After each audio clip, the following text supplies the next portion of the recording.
Guardian newspaper posted a video of Efcc Chairman Lukoyede, and he said that most of the luxury buildings them where they Abuja, most of those fine buildings in big areas in Abuja are owned by civil servants.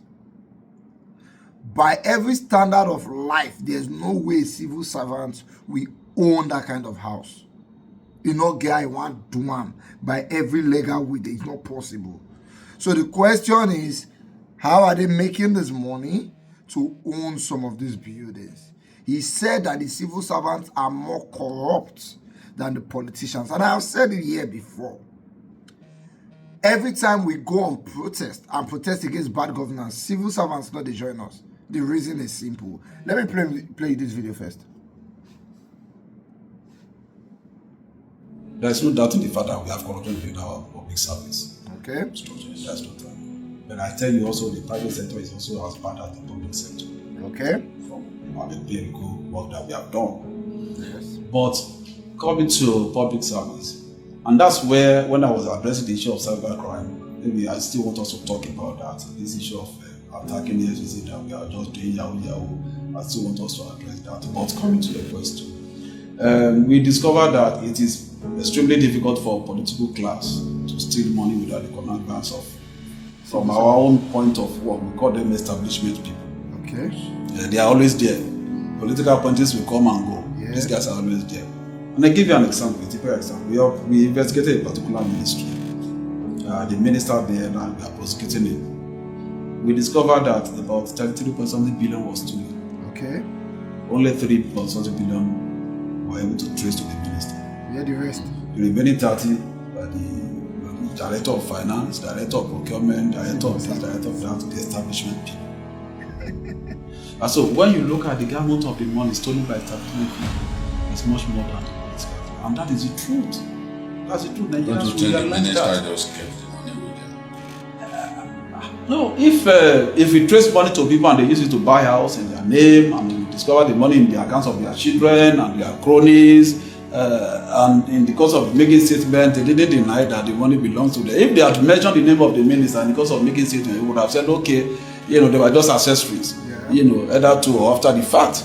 But when they own up, the moment you catch them, you do your diligent investigation, documentary evidence, it will be difficult for people to deny. So minister had just three out of 33.something billion. It was only 3 that we consulted with trade to the minister. The other, look, statistics have shown, because we carry out survey on the real estate in Abuja, that most houses in Azokoro and Itama are owned by civil servants. Can you imagine? Yes, statistics have shown that. We have evidence to prove that. So we have discovered that it is important for us to beam our flashlights on the establishment. On the core civil directors, exactly, PAMSET, the civil servants. Okay, so let's go step by step in this discussion. You see, one day I said it here that the biggest problem we have in Nigeria is not our politicians, nor our civil servants. But our politicians set them to be problem. We'll break it down. First and foremost, who is a civil servant? If you graduate from school, you either go and work with a bank or a hospital or a real estate company or the private sector, or you go into the public sector. The public sector are the ministries run by government. So if you work for last mile, you'll be civil servant. If you work for legal state material testing, you'll be civil servant. If you work for Ministry of Housing, you'll be civil servant. If you work for General Hospital, you'll be civil servant. That is, you are working for the government, right? You see those people, they are hardly supervised. That's why doctor for General Hospital fit come anytime you like. That's why nurse fit talk to you and they are hardly supervised. That's one. They are also never sacked. They're not a sacked civil servants. That's one of the places you get good job security. That's why you see people say, I've given 30 years to the service, I've given 35 years to the service, because when they sack them there, you know they do your thing. Thirdly, their salary is small compared to people in private sector. So when a doctor in a Reddington hospital can be collecting 2 million or 3 million, a doctor in general hospital salary, not people past 300, 400. Civil service get levels. The highest level is level 17 in the civil service. The level 17 is the highest level you can get. Your salary for level 17 don't reach 1 million per month. It's about 700 and something. There's nobody in Nigerian civil service that is making 1 million. Now, after civil service, there's something we call political appointees. For example, the minister of the FCT near some week is a political appointee, but the next person under him is a civil servant. The directors in that ministry, they are all civil servants. So Wike go, but those ones, they're not decided, they don't did it. After Wike 4 years, 8 years, in go. Those ones go there. You see those people who did there, they are the most corrupt people in this country. If you enter as a minister or as a commissioner of any ministry, now they will tell you, say, now here we go do, and so we go do, and so we go do. If you not receive money, they will fight you and they will remove you. Get one time with the Ministry of Works fight Dave Umahi. Dave Umahi need to apologize to them publicly. They get power person. Now they run on the checks, now they sign everything, now they press on the button. If Dave Umahi comes, say, oh boy, corruption, they happen, Yemo will stop up, they will fight you. So a person that is earning that the highest salary he can earn is 700,000. How come he's buying a house for 400 million? If you gather that money full year, now 8.4. In 10 years, now 84. You go take out 50 years for him to gather 420 million naira. 50 years. That night he not touch his salary at all. So how come after 15 years in service, he's buying a house for 500 million in Magodo, in Asokoro, in Lekki? How did he see the money? They will thief him.